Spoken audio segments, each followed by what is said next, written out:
Quem se lembra do verão de 1995? A gente corria pra locadora, ansioso pra pegar o novo Duro de Matar, e que filme! Samuel L. Jackson e Bruce Willis. Uma dupla improvável, correndo por Nova York, num jogo mortal de Simão diz. Mas você já parou pra pensar como essa obra-prima de ação foi feita? A história por trás de A Vingança é tão explosiva quanto o próprio filme. E hoje, eu vou te contar cada detalhe, cada segredo que transformou um roteiro rejeitado no clássico que a gente ama. Fica comigo até o final, porque o que você vai descobrir vai mudar pra sempre o jeito que você assiste a esse filme. Essa aventura que a gente ama quase não aconteceu. Sabia que o roteiro original de Duro de Matar 3 não tinha nada a ver com John McClane? Era um roteiro chamado Simon Says, escrito por Jonathan Ensley. A ideia era criar um filme de ação com uma dupla de protagonistas, mas a Warner Bros. Rejeitou. Eles até pensaram em transformar em mais um Máquina Mortífera, mas não rolou. O roteiro ficou na gaveta, pegando poeira. Até que um produtor da 20th Century Fox viu ouro ali. Ele pensou, e se a gente colocar Don McClane nessa história? E foi assim que a mágica começou. Eles adaptaram tudo, trazendo nosso herói cansado e de ressaca de volta para a ação. É incrível pensar que um dos melhores filmes da franquia nasceu de uma ideia que ninguém queria. Agora, vamos falar da química inesquecível entre John McClane e Zeus Carver, Bruce Willis e Samuel L. Jackson. É impossível imaginar o filme sem eles, né? Mas a escolha não foi tão óbvia. Para o papel de Zeus, o parceiro relutante de McClane, a primeira opção era Laurence Fishburne, que já tinha trabalhado com o diretor John McTiernan.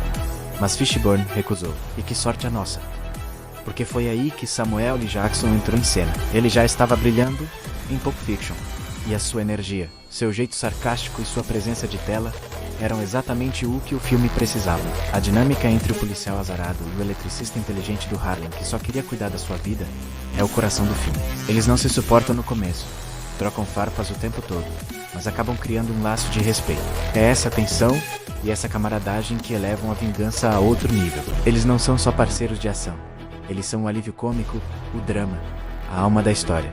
E o vilão, Simon Gruber, interpretado pelo genial Jeremy Irons, ele não é um terrorista qualquer. Ele é frio, calculista e tem uma ligação pessoal com McClane. Ele é o irmão de Hans Gruber, o vilão do primeiro filme. Essa conexão familiar deu um peso emocional gigantesco para a trama. Não era só sobre dinheiro ou poder, era sobre vingança. Simon não queria apenas explodir coisas.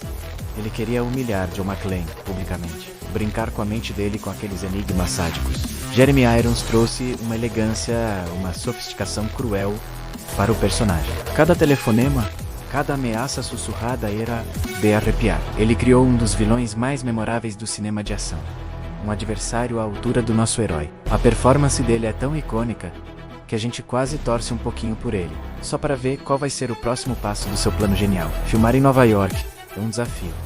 Agora imagine filmar Duro de Matar 3. Lá, a produção transformou a cidade inteira em um playground de destruição. Aquela cena do táxi voando pelo parque foi real. Eles usaram uma rampa e um carro de verdade. E a perseguição de caminhão dentro do aqueduto, uma das cenas mais complexas e perigosas já filmadas. Eles construíram uma seção do túnel em um estúdio só para conseguir as tomadas perfeitas. Mas o maior desafio foi a cena da explosão no metrô. Eles explodiram de verdade uma estação de metrô desativada em Wall Street. A equipe teve que ser extremamente cuidadosa, planejando cada detalhe para garantir a segurança de todo mundo. O diretor, John McTiernan, é um mestre em criar ação prática, realista. Você sente o impacto, a tensão, porque muita coisa que você vê na tela aconteceu de verdade.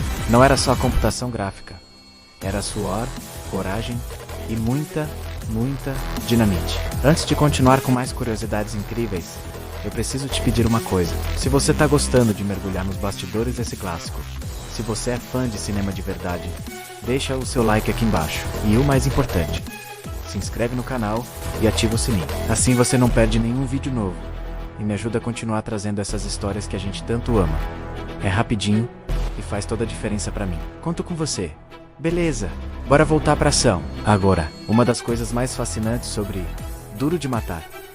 A vingança é que o filme que a gente conhece tem um final completamente diferente do que foi planejado originalmente. É isso mesmo, eles filmaram um final alternativo que mudaria tudo. No final, que foi para o cinema, McClane e Zeus encontram Simon no Canadá e derrubam o helicóptero dele num clímax rápido e explosivo. É o final heróico que a gente espera, mas o final alternativo.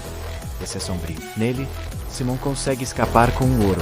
Meses depois, um McLean amargurado e demitido da polícia o encontra em um bar na Hungria. McLean força Simon a jogar uma versão russa de Simon diz com um lança-foguetes. É um final pesado, que mostra o McLean quebrado, consumido pela vingança, quase se tornando o vilão. O estúdio achou que era muito obscuro para o herói, e decidiu usar o final mais otimista. Mas imaginar essa outra versão dá um arrepio, não dá? O roteiro de A Vingança era uma caixinha de surpresas. Além do final alternativo, várias ideias foram cortadas ou alteradas.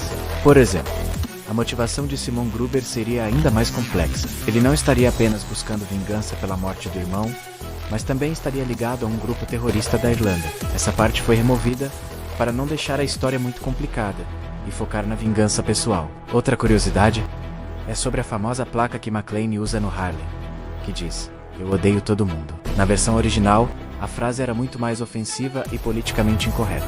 Os produtores com bom senso decidiram mudar para algo que fosse provocativo, mas que não cruzasse certas linhas. Essas pequenas mudanças mostram o cuidado da equipe em equilibrar a ação brutal com uma história que o público pudesse abraçar, criando o tom perfeito que fez o filme ser um sucesso. O legado de Duro de Matar.